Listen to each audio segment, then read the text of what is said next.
যে কোনো ধরনের পূর্ণ সংখ্যাকে কম্পিউটার বা প্রোগ্রামিং এর ভাষায় বলে ইন্টিজার। দশমিক সংখ্যা ছাড়া যে কোনো ধরনের পজিটিভ, নেগেটিভ, ইভেন জিরো সহ সকল সংখ্যাই হলো ইন্টিজার। ইন্টিজারকে প্রোগ্রামিং এর সময় অর্থাৎ কোড লেখার সময় আমরা সংক্ষেপে লিখি INT বা ইন্ট। ইন্টিজার হওয়ার পূর্ব শর্ত হলো এখানে কোনো ধরনের দশমিক থাকা চলবে না।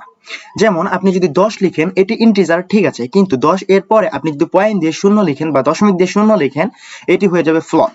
অর্থাৎ আপনি কোনো সংখ্যা লিখলেন না, শুধুমাত্র একটা শূন্য লিখে দিলেন, তবুও এটি হয়ে যাবে ফ্লট। আবার এই 10কে আপনি যদি কোটেশনের ভিতরে রেখে দেন তাহলে এটি হয়ে যাবে স্ট্রিং।